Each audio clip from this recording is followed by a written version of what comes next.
You wanted the best. You've got the best podcast, the hottest podcast in the world. The Chris Voss Show, the preeminent podcast with guests so smart you may experience serious brain bleed. Get ready. Strap yourself in. Keep your hands, arms, and legs inside the vehicle at all times, because you're about to go on a monster education roller coaster with your brain. Now, here's your host, Chris Voss. Hi, folks. It's Voss here from thechrisvossshow.com, thechrisvossshow.com. Hey, we're coming here with our great podcast. We certainly appreciate you guys tuning in. Today, we're going to be exploring, you ever thought that maybe gardening can improve your life? You know, maybe going out there in the garden and doing some of that green stuff with your green thumb can make your life better? Well, I don't know. That's not this kind of show. This is a show where we have great authors on. So, welcome to it. Thanks for tuning in. Go to goodreads.com for just Chris Voss. See everything we're reading and reviewing over there. Go to all of our groups on Facebook, LinkedIn, Twitter, Instagram, TikTok, all those crazy places the cool kids are playing. Our big LinkedIn newsletter. Subscribe to that as well. Also, go to youtube.com. Free for an unlimited time. You can go there and subscribe to the Chris Voss Show, but you want to grab it until that unlimited time runs out. So we're excited to announce my new book is coming out. It's called Beacons of Leadership, Inspiring Lessons of Success in Business and Innovation. It's going to be coming out on October 5th, 2021. And I'm really excited for you to get a chance to read this book. It's filled with a multitude of my insightful stories, lessons, my life, and experiences in leadership and character. I give you some of the secrets from my CEO entrepreneur toolbox that I use to scale my business success, innovate, and build a multitude of companies. I've been a CEO for, 33, 35 years now. We talk about leadership, the importance of leadership, how to become a great leader, and how anyone can become a great leader as well. Or order the book wherever fine books are sold. Today we have an amazing author, as always, on the show. Brilliant mind that's going to expand your mind so much that it'll probably improve your sex life. I don't know. The attorney said I can't say that anymore, but I got it in there anyway. Avram Alpert is on the show. He's a multi-book author. He's the author of the newest book out, April 19th, 2022, The Good Enough Life. He must be describing mine, or wait, mine's The Horrible Life, but his book is called The Good Enough Life, and he's going to be talking to us about what's inside of it and what he found in his research. He is a writer currently based in Hamburg, Germany, where he is a fellow at the New Institute. He's the author of several books, and of course, this new one. Welcome to the show, Avram. How are you? Thank you so much. I'm doing well. How are you? Thank you for coming. We certainly appreciate having you on. Give me your plugs, your .coms, where people can find you on the interweb. So I have a website. It's just my name, avramalpert.com. I am a amateur Twitter user. I'm not there very often, but you can find me Avram Alpert. Yeah, I think that's probably the main places. And then just, scattered around. If you search Google, you'll find things I've written. There you go. So just tell us what motivated you want to write this book. Well, I think I was just sort of looking around at a world where you had so many wonderful, talented, caring, committed human beings, and you had so much capacity and possibility and so many good enough humans. Good enough is in that sense that we're all flawed, but also we're all good. So we have the capacity good, and also we deserve enough. We deserve to have kind of sufficient means in our lives. Then when you looked at the world, you saw that in spite of all of our good enoughness among all human beings, some were doing fantastically well. Some had more than they could ever use. And, billions of people were living in poverty, millions dying of hunger every year, millions dying of lack of access to healthcare. And I wanted to understand how it was that the way that we thought about life and its purpose might be contributing to that. Obviously, there are many factors, structural factors, economic, so on. But there's also just the way that we think about the world. And I think sometimes we sort of say, well, there's the most talented, there's the best, there's the greatest among us out there. And if we give them more, they'll make the rest of our lives better. We have a pull down vision of everything. But what happens is actually you just give them more, and sometimes their lives get better, right? Sometimes they get worse. But in the process, we're not kind of focusing on ensuring this goodness and enoughness for everybody that we all deserve. So I just wanted to explore that idea in the book. I look at it in how we kind of treat ourselves as individuals, how we think about our relationships, how we think about politics and society, and how we think about our relationship to nature. But it was really just a book to it's a plea for making a caring and decent world that really works, well for everyone, but not perfectly. Because life isn't perfect. What is the concept of good enough? Is that we need to kind of, I don't know if the right word here, some people might use the word settle. We live in a world, and you may address this in the book, we live in a world where, everybody lives their lives based upon what's on Instagram. I mean, there's people that are unemployed that and out of work and are probably unemployable actually at that point, who are, they go borrow some clothes, or I don't know, they go to the store and pick up clothes. I know there's some people that go on a date so they can take pictures at nice restaurants and they have no interest in the date. We live in this kind of Instagram world. The joke is that when the archivists dig us up years from now, they'll be like, wow, everyone was smiling in their society. It was really weird. They never frowned at all or cried. So is that kind of what you talk about in the book? So I don't deal so much with social media, though. I think for sure it is a force in our lives that really asks us to excel, right? Because you want to show that, okay, I was at the best restaurant, or I took the nicest picture, or look, I know the most famous person, or whatever. But there is also, I think there are potentials in social media, some of the kind of original things that attracted a lot of people to it, that it wasn't about what was amazing, right? It was about what was ordinary. You'd get to see your friends having a picnic together, and you'd sort of feel nice about that. And I think more and more it's become like, oh, my friend just, got this reward or whatever. We sort of try and show how good we are, as opposed to sharing these kind of just nice moments in our lives. But, the idea of good enough, settling has a couple of meanings too, right? Settling can mean this kind of, well, I settled, I didn't really want to take that job or whatever, but it was what was there. And that can happen, and that's part of life, that is some of our imperfection. But settling can also mean kind of having a solid base, right? Having a good, happy place. You're settled, you're feeling comfortable. I think it's more that sense that I'm interested in. Okay.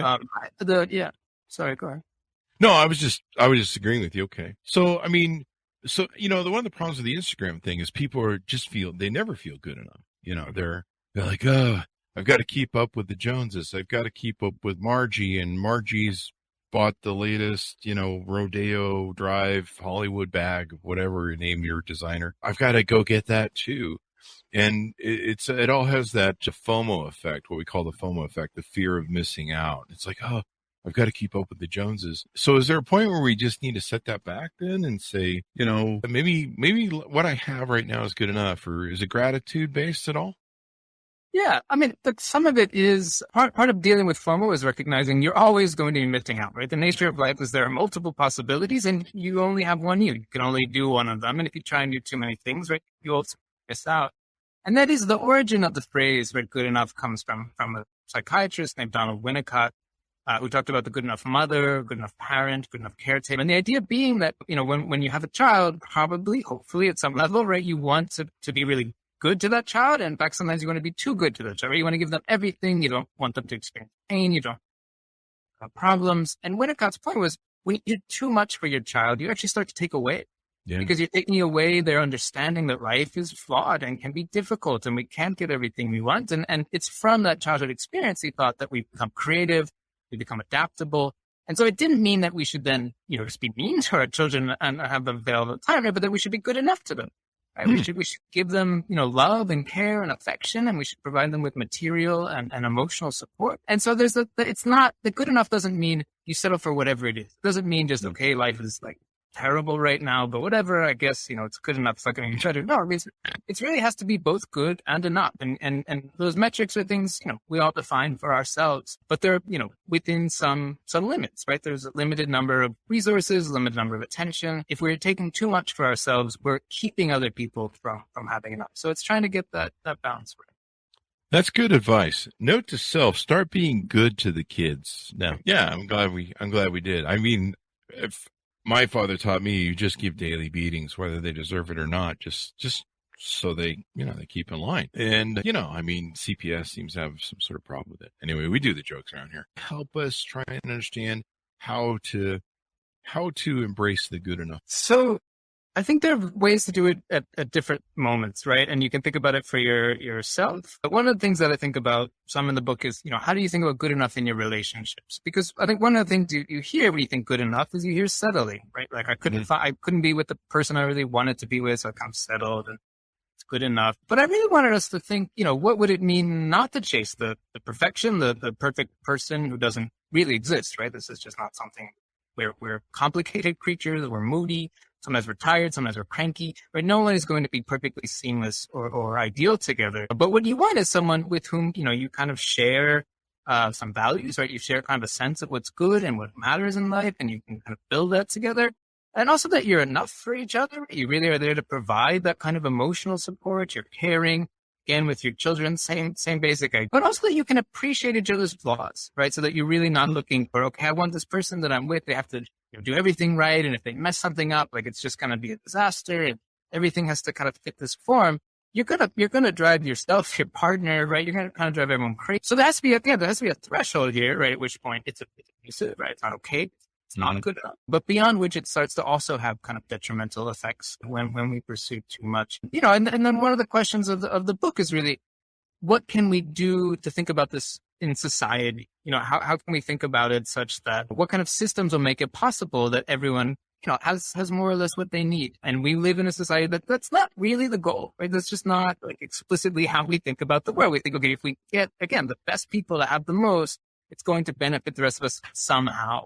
It's a weird idea, right? I think of it like imagining, you have 100 fields and you want to figure out how to irrigate all of them. So you put all the water in one of them. And it's like, of course, the water's just going to stay. It's not going to spread around, right? You really need to kind of make sure that everyone is getting something, feeling like they can grow and they can flourish and they can become the people they are with whatever talents they have, whatever capacities they have. And so I try and think through some of the ways we can do it in society. I don't have a perfect solution here. I don't have some good enough ones, but that's kind of what I'm encouraging us to think about. How do we do this for ourselves? And then how do we kind of bring the values that we want to see? Ordinary care, decency, joy, pleasure, the things that really make up a life. And how do we make a world that makes that more possible, more likely? So it sounds like you talk not only on the personal level, but you talk about maybe doing a world, a sort of view where we all decide that, hey, we should maybe approach something in a different way. Mm-hmm. Yeah, no, and I think a lot about, for example, about cooperatives, right? Instead of designing businesses that are really geared towards, let's get the, one person is going to invest all the capital and they're going to make all the money, right? We're all going to kind of go into this together, and maybe one person puts in more time or more energy. And so, we can have some small differences. Maybe they make a little more, they get more vacation time, put in more at some point. That's fine. But like, how do we kind of think about what kind of models will make it easier for us to all experience life? And there's other ways in which this happens, but it's not just money, right? We're also talking about attention. When you write a book, it's really great. I love talking to you. I really like doing these podcasts. It's really nice, but there's so many good books published all the time. And sometimes what happens is one author, you see them on every show, they win every award. Is their book so much better than all the other books? Probably not. I'm sure it's always, usually quite excellent. It catches something, it has a good publicist. There's all sorts of ways of this play out. But when we soak up attention like that, right, we kind of lose out on some other ways of thinking or other ways of understanding the world. And so the hope is that if we think about how do we limit that kind of attention economy, right? How do we think about attention as a resource that needs to be shared? And so I try to talk about that as well in the book. So for example, one thing I'm really interested in is lotteries.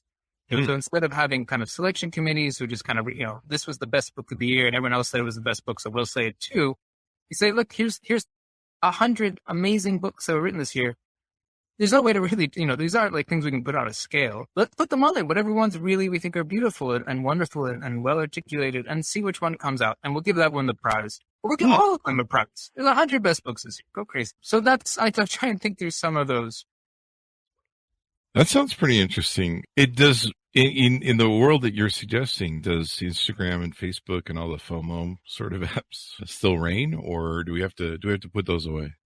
It's an interesting question because I don't go so much into it, and you might have a better answer for this than I do. But I did read some interesting studies recently.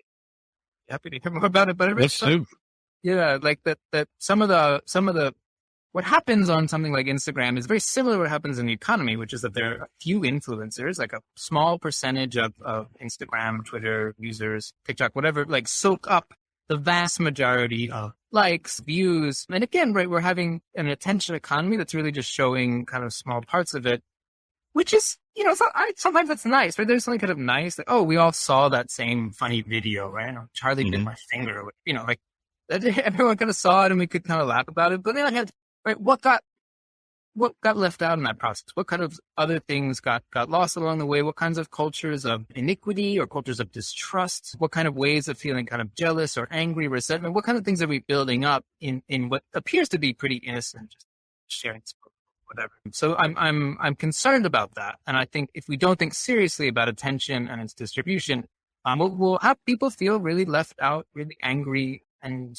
we'll see a lot of the kinds of problems we see today.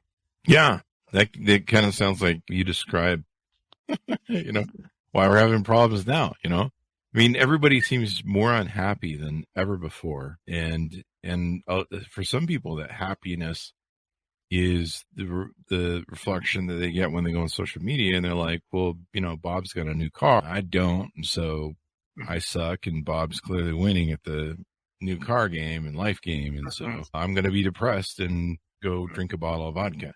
Or something, I don't know, whatever the thing is. I do that on Wednesdays. I really follow Bob, and Bob makes me depressed all the time because Bob doesn't drink vodka evidently on Wednesdays.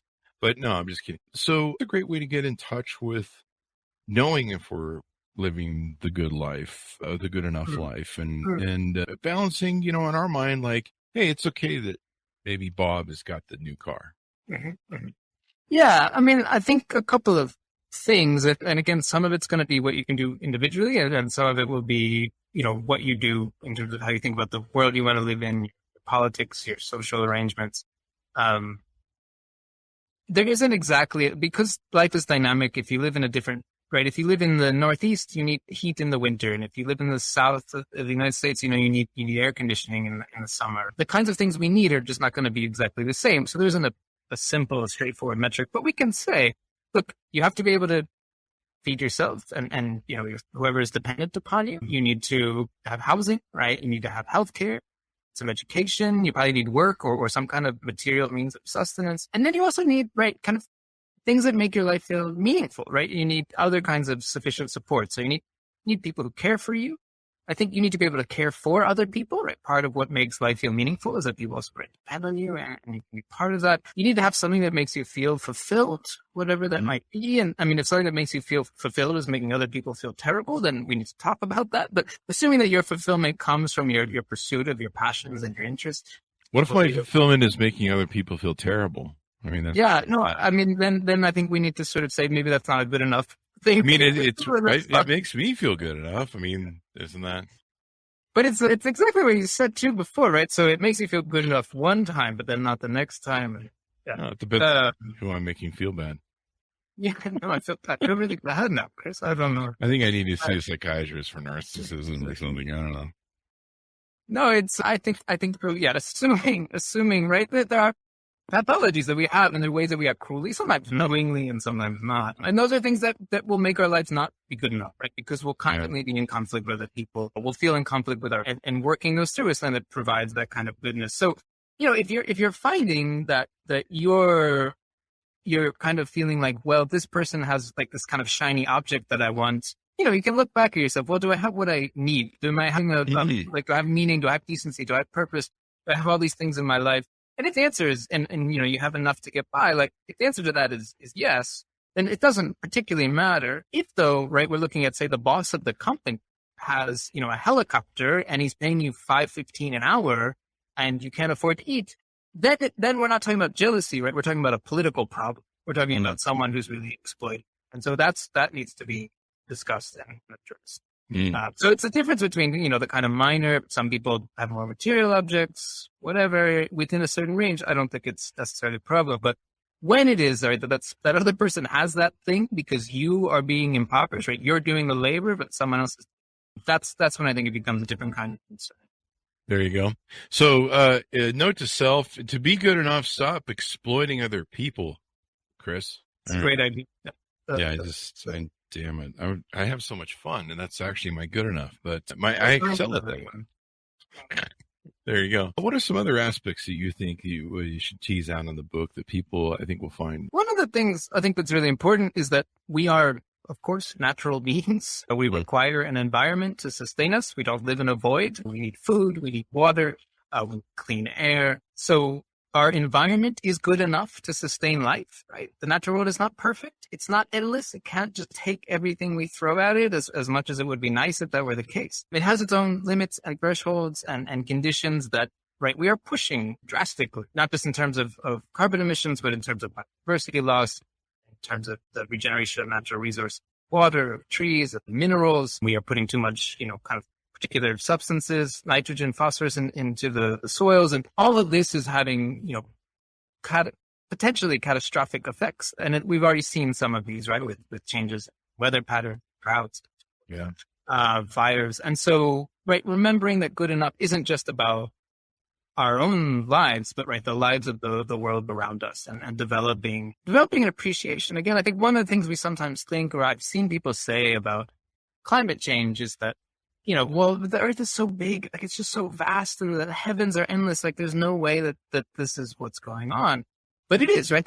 This is just not a perfect system. It was not designed for this. It wasn't designed at all, but it wasn't made in this particular way. And so we need to respect and care for that. So that's, the kind of end of the book deals with those questions. And again, one of the things I think we see when people are cognizant of this issue, though, is they say, well, what we really need to do is get the smartest people together and we'll have them invent these technical contraptions and these amazing tech devices. They're going to suck the carbon out of the air. They're going to come with these new kinds of electricity. And we absolutely need and have many amazing technological inventions and innovations. And I think that's wonderful. But that is also not really enough, right? There are just limits to how much we consume and take without thinking about regenerative processes. So I think the Earth's ability to sustain human life is amazing. I mean, we're doing it with 8% so far.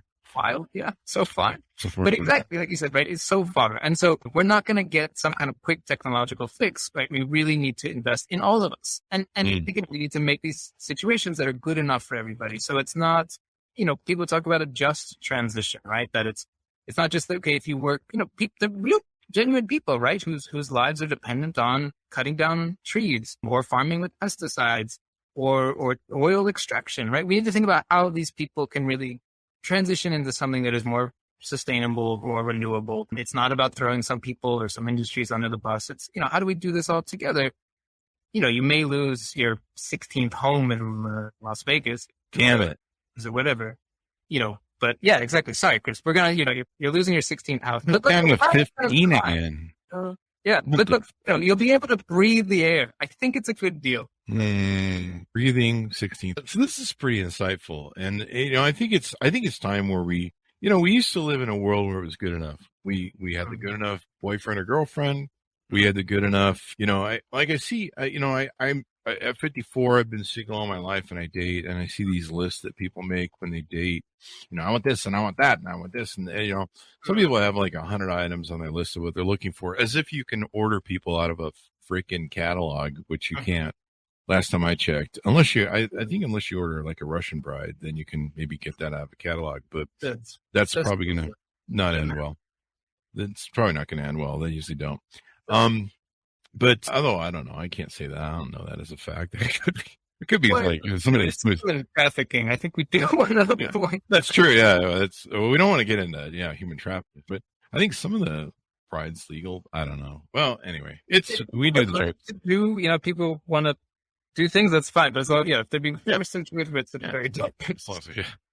We do the jokes around here, people. That's what we do. We set up weird scenarios. So, we used to be a good enough society. People would start relationships with somebody. I always meet these people and they're like, I want that love affair of that old couple that's 100 years old. They're holding hands, walking in the park. And you're like, well, you're 45 and you haven't settled down with anybody. And they're like, I haven't found anybody good enough. And you're like, well, what's your list? And they're like, I have 100 items on the list. And it's like, I'm pretty sure that when that old couple met, when they were 20s, he came home from World War II and she was, helping out with the wartime effort on her end, those Riveter Rosies. And, they met and had kids. They didn't sit around and go, well, I'm not sure if you meet my 100, list. And they just said, you know what? We kind of like each other and we seem pretty good to each other and let's see where this freaking goes. And they stuck it out. And And a lot of people do that in this world too. They trade, divorce rates are off the chart because everyone's always trying to trade up, and everyone's like, oh, well, maybe there's something better out there. One of the problems we have with social media is a lot of people get, hit on DMs, especially if you're married, and they're like, hey, you're really hot. You shouldn't be with that dude anymore. And they're like, yeah, maybe I shouldn't. And it looks like the world's so much funner out here. And then they get single and they're like, this isn't as fun as I thought it would be. And now my children are bastardized. What am I going to do? So, we really need to get back to some of the things you're talking about, I think, in this book.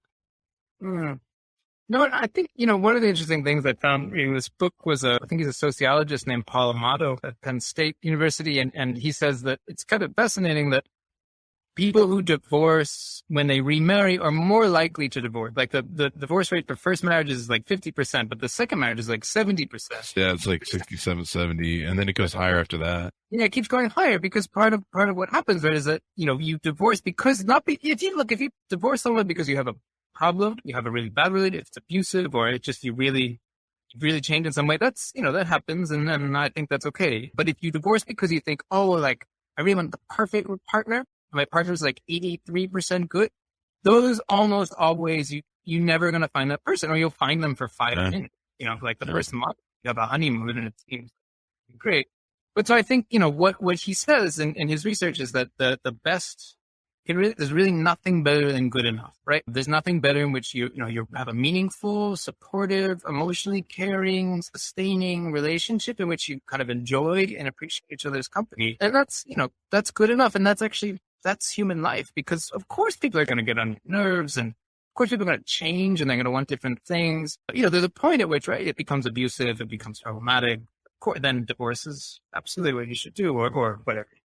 Mm-hmm. For various reasons, people do these things. But if it's because you're searching for the perfect partner, you're likely to just keep searching your whole life. Yeah. I think that that is part of lots of things that we do, right? With the way people raise their children as well can also be, you really are pushing so hard, and it's totally understandable, right? You kind of look at a world where you can either excel and kind of be at the top of the social hierarchy and have money and have comfort, or you can kind of fall and really feel like, I don't know where my next meal is going to come and where my next job's going to be. As you hollow out the middle class, I think some of what you're kind of pointing out here is that as you don't have a place to project yourself into, kind of have a meaningful, decent life as a teacher, as a librarian, as a police officer, as a custodian, I can have a good union job and make life work. You start to, there's all sorts of stresses that come to kind of filter out into that. And then it affects how we treat our children. That's not to say, obviously sometimes we romanticize the past when it wasn't always so good for women or for people of color. And this continues in various ways today. But there was, I think, some of this that you're describing. There was a kind of solid middle class that you could live an ordinary, decent life. And that's, beautiful. It's, people, I think they see so many other people have stuff, and there's so much of it that's faked. Like, it's amazing how much it's faked. Like I said, I know people that are unemployed and unemployable who, they have all those best pictures. They look like they're going places. They even have places where you can go to now where you can take a picture of you in looking like you're on a private plane, and it's literally just a cutout of a plane. It's like a scene set up. And you can go pretend like you're sitting in the chair of some private plane zipping off to Dubai. And turns out you're just, it's just a stage set. So, and it's interesting. People get caught up in it, and they believe it's true, or they have to keep up, or else they're falling behind or something. I don't know. Yeah. Yeah. No. I agree with you. That a lot of this is kind of media saturation, a kind of propagandistic thing. I do think it's important to say as well that sometimes, it's not untrue, right? So my profession, I write and I teach, and there are fewer and fewer kind of good teaching. And so you do start to feel this pressure, like, well, if I'm not being the best at what I do, right, I'm not going to be able to make, like, if I'm not the best podcaster, I'm not the most charming, if I don't, whatever you say in your intro, the minds that are just going to change everything forever, I'm not going to make it. Like, I'm not going to be able to do the things that I'm good at or that I care about. And so I think, the more that we can think about how do we have a society that makes it possible for people to pursue what they're good at in meaningful ways. And again, lots of professions that are not glam, like being an elementary school teacher, being an aged care worker, being a custodian, being someone who collects the garbage in a community. Like all these things are things that make our lives, all of us, right? We contribute to society's meaningful ways. And if we're not making it possible for that person to have a decent salary, to raise kids, to send their kids to a good school, to have somewhere to live, to have healthcare, to have education, the basic things that make life feel meaningful and decent and connected, we're going to have problems, right? We're going to have people really kind of fighting each other, trying to get to that top.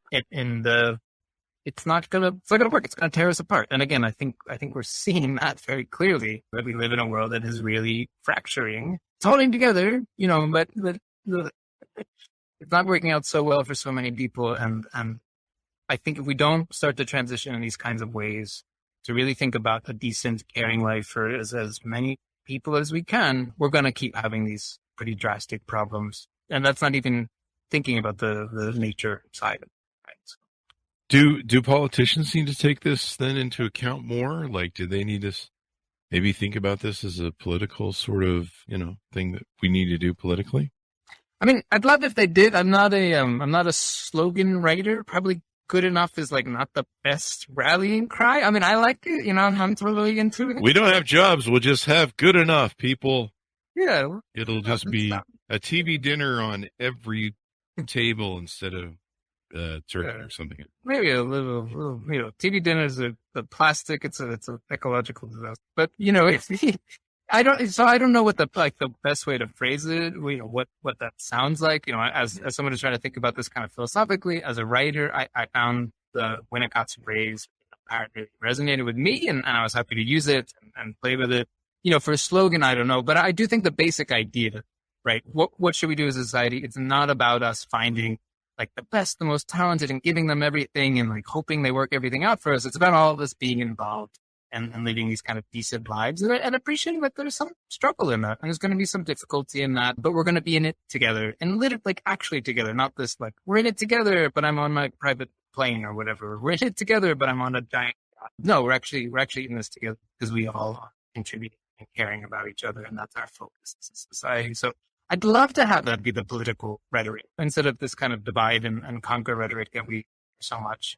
Which is really about, like you are the deserving ones and other people are not. And it'd be much more beautiful to really hear, no, look, we this is what it means to be human is we all kind of care about each other, helping each other. So I'd love that. If you or someone else comes up with like the perfect political message for this, that'd be great. I'm happy if people want to run with good enough, that's great, but there has to be something to carry that message of decency, care, these material well-being for all of us, and knowing that again, it's never going to be better than good. Like we're going to have to deal with some.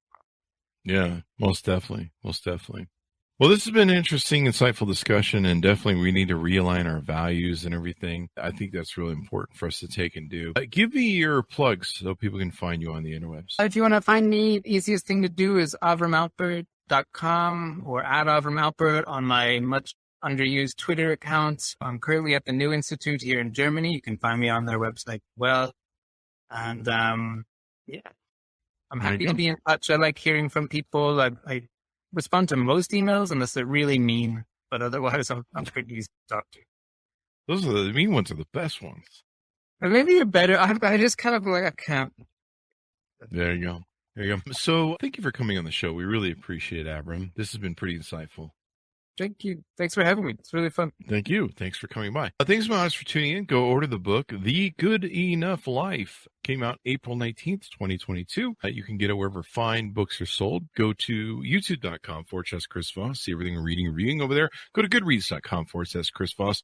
And all of our groups on Facebook, LinkedIn, Twitter, Instagram, and all those crazy places the kids are at the end of the day.